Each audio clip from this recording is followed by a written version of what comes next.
कहानी की शुरुआत में हम एरिस को देखते हैं। हाल ही में इसके बेटे की मृत्यु हो गई है और उसका गिल्ट उसे काट रहा है। असल में हुआ यह है कि पूरा परिवार हाइकिंग करने के लिए एक पहाड़ी पर गया और वहां से उसका बेटा नीचे गिर गया। एरिस इस सब का जिम्मेदार अपने आप को मानती है। उसके मन में चल रहा है कि वह भी सुसाइड कर ले। कई दिनों के बाद वह डिसाइड कर ही लेती है। एक दिन सुबह उठकर वह वहां जाती है। वहां पर उसने अपने बेटे मार्टियो का मेमोरियल बना रखा है।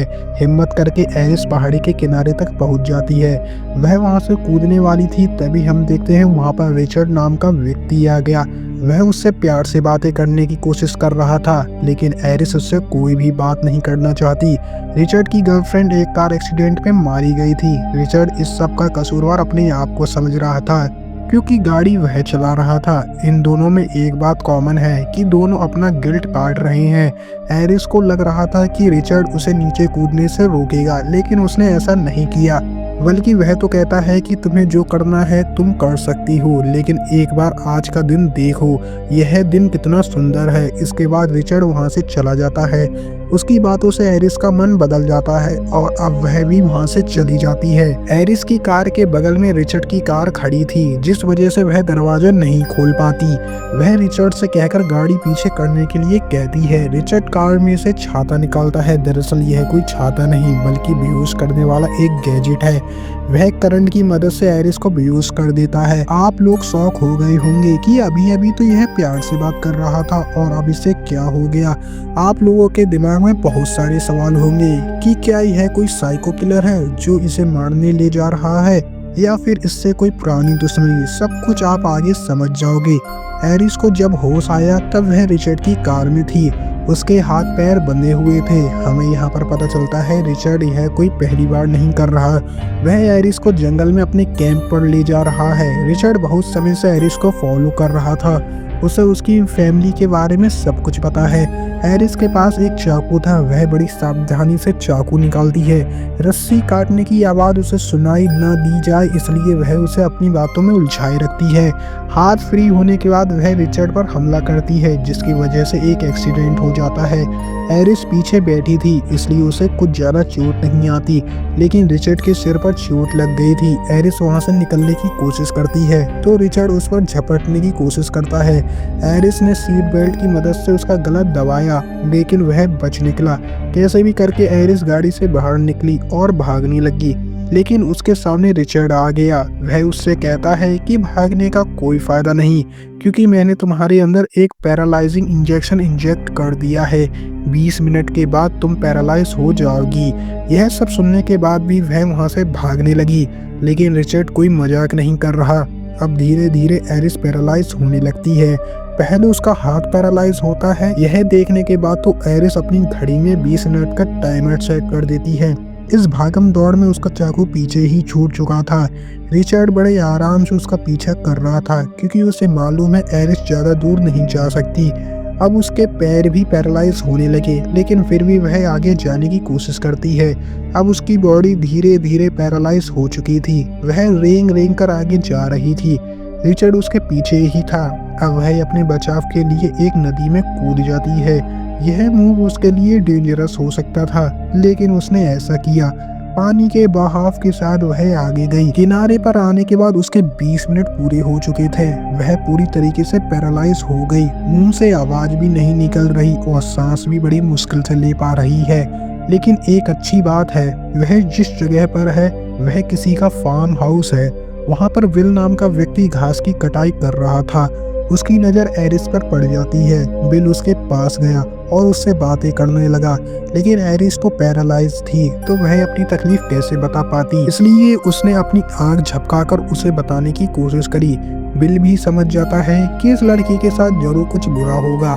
अब बिल उसे उठाकर कैबिन में ले जाता है। बिल पुलिस को कॉल करने वाला था, लेकिन तब तक वहां पर रिचर्ड पहुंच गया।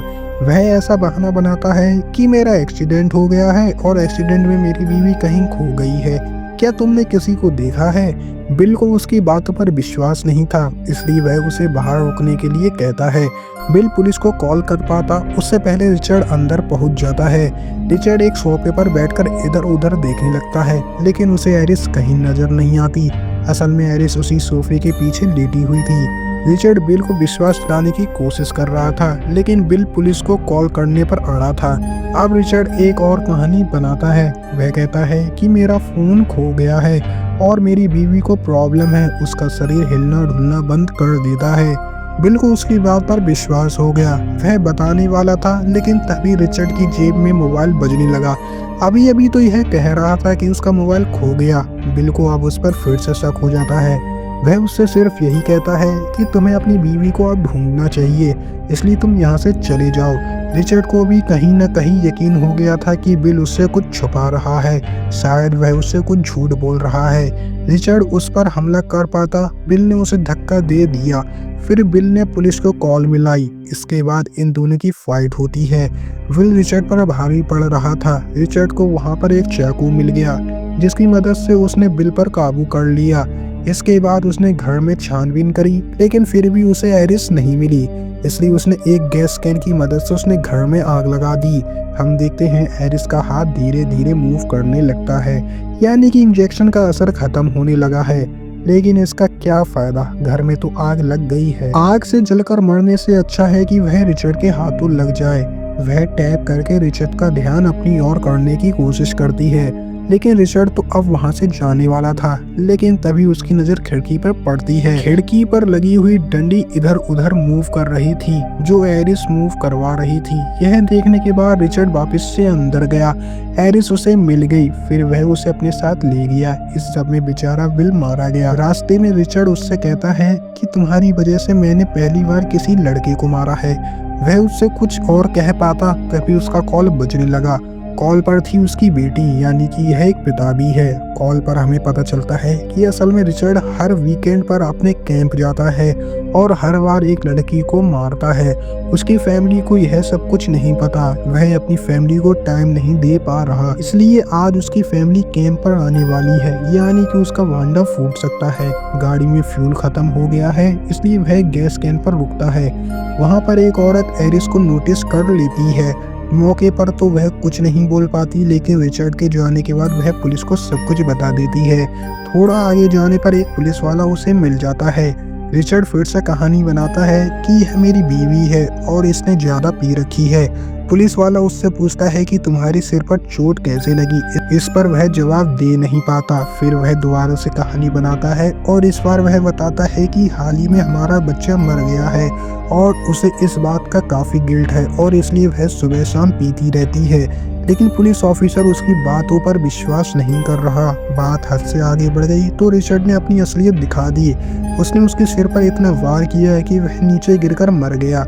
रिचर्ड ने पुलिस वाले की गन उठा ली, लेकिन उसका ध्यान एक चीज पर नहीं गया कि उसके ट्रक में एक पैरालाइजिंग इंजेक्शन रखा था। असल में वह इंजेक्शन एरिस ने उठा लिया, यानी कि एरिस की बॉडी धीरे धीरे ठीक हो रही है, लेकिन वह अभी कुछ नहीं कर सकती, शायद मौके की तलाश में है। रिचर्ड उसे कैंप की जगह उसे लेक पर ले आया मारने के लिए। वह वहां से जाता उससे पहले एरिस ने उसके पैर पर इंजेक्शन लगा दिया, लेकिन अंगूठे की मदद से वह इंजेक्ट नहीं कर पाई, क्योंकि वह अभी भी इतनी ठीक नहीं हो पाई है। रिचर्ड बोर्ड की मदद से उसे आगे ले गया। वह उसे फेंकने वाला था, लेकिन एरिस ने उसकी पीठ के पीछे चाकू और गन देख ली।